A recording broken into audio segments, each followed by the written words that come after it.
नमस्कार, टॉपर्स अकॅडमीमध्ये आपलं स्वागत। विद्यार्थी मित्रांनो, जर तुम्हाला एखाद्या मॅट्रिक्सचं डिटर्मिनंट काढा असं विचारले तर कशा पद्धतीनं काढायचं। जसं की या ठिकाणी तुम्हाला एक मॅट्रिक्स दिलेला आहे। ॲक्च्युली हे मॅट्रिक्स 2x2 ऑर्डरचं आहे आणि ह्या गिव्हन मॅट्रिक्सचं तुम्हाला डिटर्मिनंट काढण्यासाठी विचारलेलं आहे। तर याचं डिटर्मिनंट कशा पद्धतीनं काढणार? सिंपली काय करायचं, ह्या गिव्हन मॅट्रिक्सला डिटर्मिनंट फॉर्ममध्ये लिहून टाका। जसं की या ठिकाणी मी लिहिलेलं आहे। यामध्ये 2 रोज आणि 2 कॉलम आहेत। ऑलवेज फर्स्ट एलिमेंटला पॉझिटिव्ह कन्सिडर करायचं आणि सेकंड एलिमेंटला निगेटिव्ह कन्सिडर करायचं। ठीक आहे।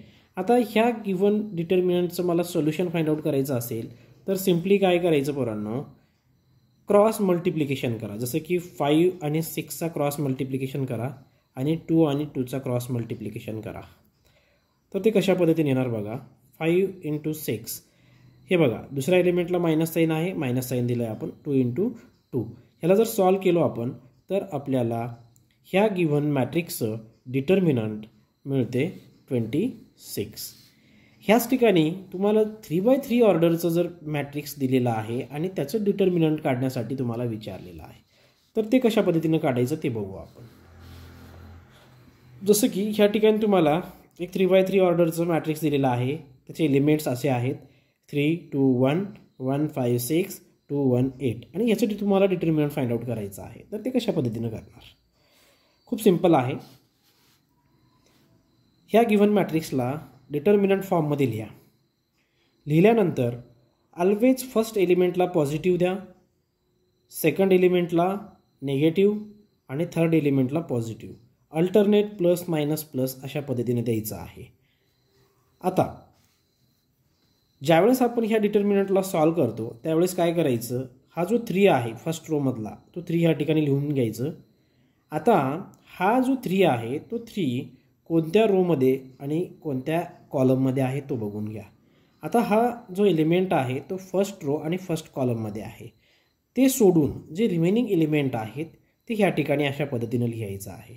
जसं की हा 3 फर्स्ट रो आणि फर्स्ट कॉलममध्ये आहे, तर हे सोडून ह्या ठिकाणी उरलेले एलिमेंट 5 6 1 8, तर मी ह्या ठिकाणी लिहिले बघा 5 6 1 8 मायनस हे 2ला 2।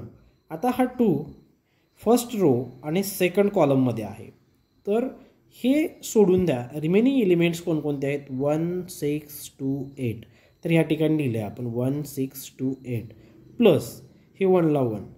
आता हा 1 जो आहे तो फर्स्ट रो आणि थर्ड कॉलममध्ये आहे, तर फर्स्ट रो आणि थर्ड कॉलम सोडून द्या। रिमेनिंग एलिमेंट आपल्याकडे आहेत 1 5 2 1, तर ह्या ठिकाणी 1 5 2 1 अशा पद्धतीने लिहिलं। आता याला सॉल्व कसं करायचं बघा। हे 3ला 3 जर तुम्ही ह्याला ऑब्झर्व केला तर आपण वर 2x2चं डिटर्मिनंट सॉल्व केलं आहे बघा, सेम तसंच आहे। याचं फक्त क्रॉस मल्टिप्लिकेशन करायचं। जसं की 5 × 8 मायनस 6 × 1 ह्या ठिकाणी लिहिले आपण, हे मायनसला मायनस 2 × 8 × 1 8 मायनस 6 × 2 12 प्लस 1 1 × 1 1 मायनस 5 × 2 10। जर ह्याला आपण सॉल्व केलो तर आपल्याला ह्याचा आन्सर मिळते 101 आणि हेच आहे पोरांनो determinant of that 3x3 matrix. Okay, अशा पद्धतीनं तुम्ही कुठलाही एक्झाम्पल घेऊन इझिली डिटर्मिनंट फाइंड आउट करू शकता। जर तुम्हाला व्हिडिओ आवडला असेल तर चॅनलला सबस्क्राईब करा, लाईक करा, तुमच्या मित्रांपर्यंत शेअर करा। ओके, आणि थँक्यू।